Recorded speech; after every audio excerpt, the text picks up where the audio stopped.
మొత్తానికి మన పరువు కాపాడావు. ఏంటి బావా ఇది? ఎవరైనా ఇలా ఓడిపోతారా? చా పోన్లే నిఖిలా, నా గెలుపు నా భార్య గెలుపు ఒకటే కదా. ఎందుకంటే తను నా అర్ధాంగి.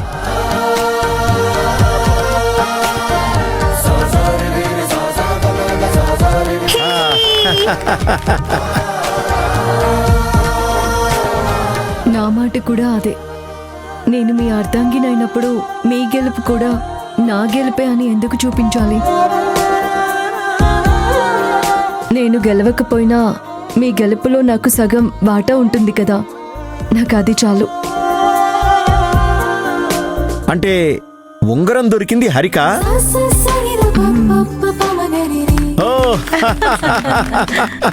అసలైన కప్పులంటే మీరే హరి. ఇలాంటి చిన్న ఆటలో కూడా ఒకరిని ఒకరు గెలిపించాలని చూస్తున్నారు కదా. ఇది 20 ఏళ్ల కాపురం చేసిన వాళ్లలో కూడా ఎలాంటి ప్రేమ కనిపించదు.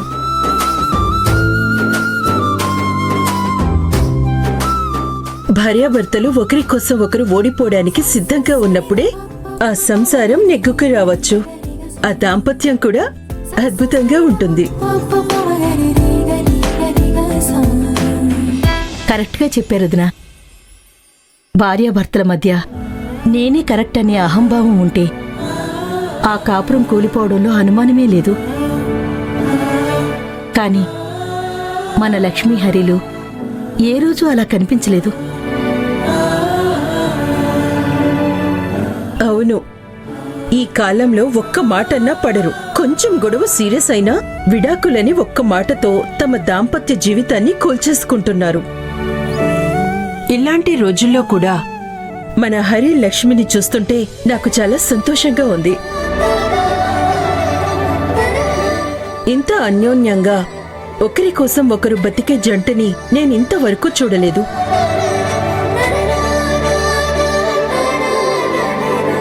రేయ్, మీరిద్దరూ ఎప్పుడూ ఇలాగే ఉండాలి. ఆటపాట అయిపోయింది, ఇంకా భోజనాలే బ్యాలెన్స్ అమ్మా. భోజనాలు కూడా రెడీ మామయ్య. ఇంకో 2-3 వంటల్లో పోపేస్తే సరిపోతుంది. అందరం భోజనానికి వెళ్దాం పదండి. పదండి పదండి.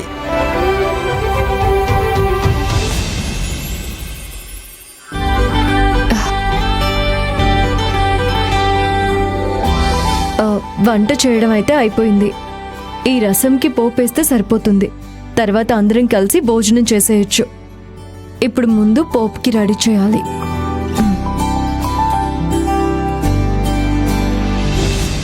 అక్క, నువ్విప్పుడేనా వచ్చింది? ఇప్పుడు అక్కడ నా గురించి వదిలే, నువ్వెక్కడికి వెళ్ళావే? బయటంతా నీకోసం వెతికాను, కనిపించలేదు.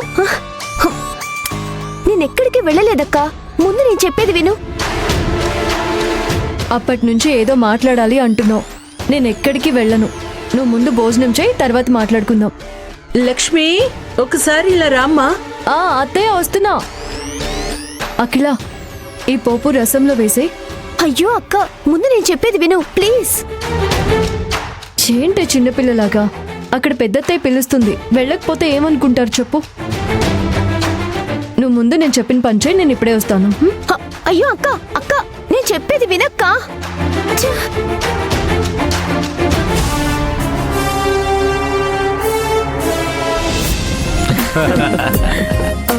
ఏంటత్తయ్య పిలిచారు? ఏం లేదు లక్ష్మి, కిరణ్తో అరిటాకులు తెప్పించాను. డైనింగ్ టేబుల్ మీద కాకుండా అందరం కింద కూర్చొని భోజనం చేస్తే బావుంటుందనిపించింది. నువ్వేమంటావు? నేను అది చెప్పటానికి పిలిచాను. సరే అత్తయ్య, డైనింగ్ టేబుల్ అయితే అందరం కలిసి తినడానికి ఇబ్బందిగా ఉంటుంది. అదే కింద అయితే ఎంతమందికైనా ఒకేసారి వడ్డించొచ్చు. మీరు చెప్పినట్టే చేద్దాం అత్తయ్య. నేను వెళ్ళి ఆ ఏర్పాట్లు చేస్తాను. మేం కూడా వస్తాం వదినా. సింధు నేను కలిసి మీకు హెల్ప్ చేయాలి అనుకుంటున్నాం. మీరొక్కరే అన్ని పనులు చేయడం కష్టం కదా. అవునదినా, అంతా రెడీ అయిపోయాక నేను కూడా వడ్డిస్తాను. అన్నయ్య, నువ్వందరికీ మంచినీళ్ళు ఇవ్వాలి. నేను కూడా అత్తయ్యకి హెల్ప్ చేస్తాను. ఉప్పు, ఆవకాయ పచ్చడి నేను వడ్డిస్తాను.